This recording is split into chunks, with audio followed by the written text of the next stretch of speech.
allegation that strong, you should get both sides to it to make sure that there's validity and there's truth to it. It'll just be me and Michael. Then there'll be other times where he has other friends over too. This is what, like what Brett said, it's just a slumber party. We just have a lot of fun. And, you know, I've slept in the same bed as Michael. It's just you watch cartoons, you fall asleep. You know, it's just a friendship. And I know he would never do anything to hurt my brother. He's the nicest guy you've ever met. I've been there when these kids have been in Michael's room. I've been there with them. It's just party time. They watch videos, they eat junk food, they play video games. They play so hard, they fall asleep. They're exhausted, they fall asleep. There's nothing more to it than that. From your standpoint, does it seem unusual for a 34-year-old man to have kids sleeping over? Not when you know Michael's background. Under normal circumstances, possibly yes.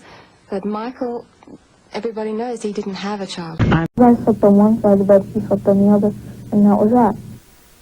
He's a very, very nice, kind person. He wouldn't hurt anybody. We believe in Michael's integrity, his love and respect of children. I know... Friendly with Michael? Yeah, we still talk every couple months, catch up. You do, really? Yeah. Well, what's he like? What's he like?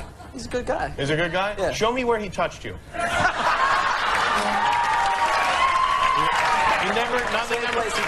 Nothing ever like that? No nonsense, no shenanigans? But he's a weird guy, you have to admit, right? You know what, at the end of the day, it's like, everybody's got something weird about it. It's strange, or not strange, like, I felt guilt this weekend for, like, I let him down.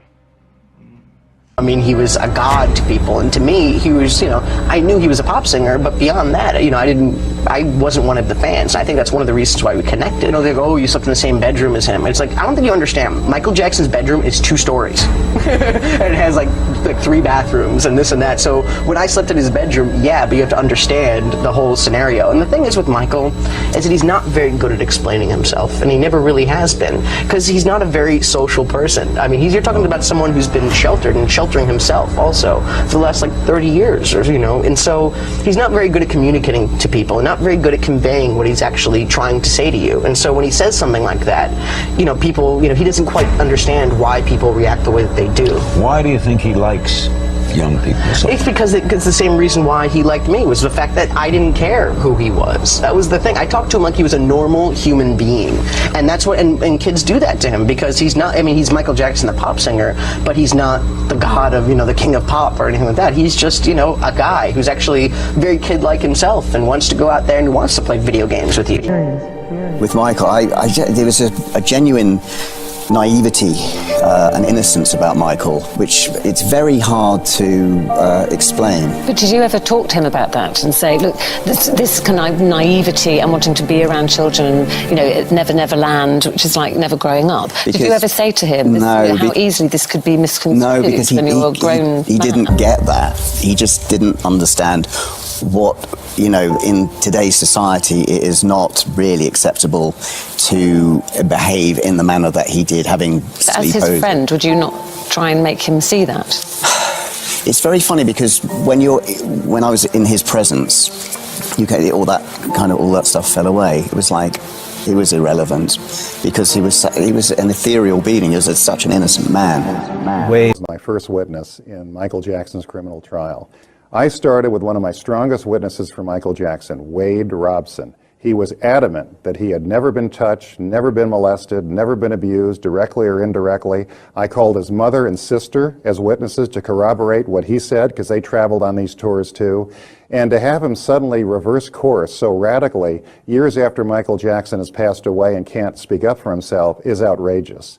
So I don't think he has a case. I think this is a money grab, like so much of Michael Jackson's unfortunate life. Everybody seemed to have their hand out in one way or another. And I just think it's ridiculous. Safe Chuck I put in the same category. He didn't testify in the criminal trial, but he signed declarations. As I recall, he signed declarations, made statements that he had never been touched. Shocked because God knows in my heart how much I adore children. But isn't that precisely... You say bed. You're thinking sexual. They make that sexual. It's not sexual. But we're going to sleep. I tuck them in. I put a little music on, into a little storytelling. I read a book. It's very sweet. Put the fireplace on. We give them hot milk. You know, we have little cookies. It's very charming. Very sweet. Sure. It's what the whole world should do. Looking forward to seeing the final chapter where Michael Jackson gets destroyed. And so you think it's all tied into money? Yes. Money and fame and publicity. But you're adamant, aren't you? You don't think Michael Jackson has molested one single person? Michael was a creative spirit. He danced to his own drummer. He saw things we don't see. He heard things we don't hear. He was a creative genius. He was eccentric. He was different, and he was an artist. I don't believe he was a molester for 5 seconds. Lifetime. But he's the biggest target on the planet. He was the most famous person on the planet.